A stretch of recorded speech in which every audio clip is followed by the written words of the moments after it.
Welcome back sa ating panibagong video. So ngayon guys, kung makikita nyo, nandito ako sa aking savings sa Banco account. So ngayon guys, ay ang gagawin ko is mag-transfer ako ng pera from Banco account to Maya wallet natin. Makikita nyo dyan, meron ako dyan 201. So itatransfer ko yung 200 pesos. So click lang natin tong send money. And then dito guys is ilagay nyo lang yung bank name, account number, and then yung account name. So bank name, hanapin nyo lang dito yung Maya. So pay Maya guys. So kasi yung Maya Bank, ayan yung sa Maya savings natin. So ang gagawin natin, ang pipiliin natin pala is yung Pay Maya Philippines.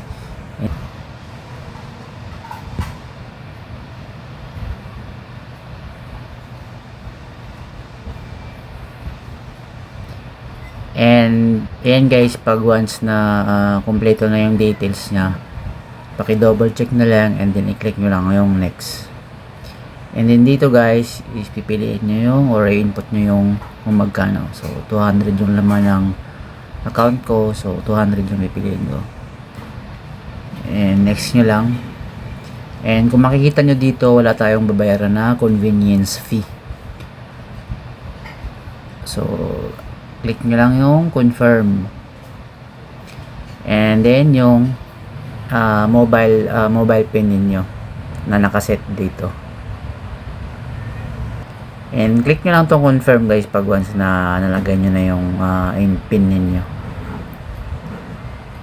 and click nyo lang yung okay. And kung makikita nyo dyan guys, nabawas na sa aking balance sa aking Banco account. And ngayon is punta tayo sa ating Maya wallet.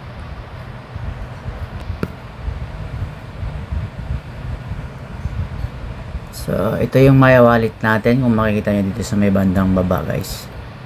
Ngayon lang, just now lang to. So from todo savings 200 pesos. So yun lang guys, kung makikita nyo dyan, hindi delay yung pag-transfer natin ng pera, na-receive natin agad. So yun lang guys, thank you for watching.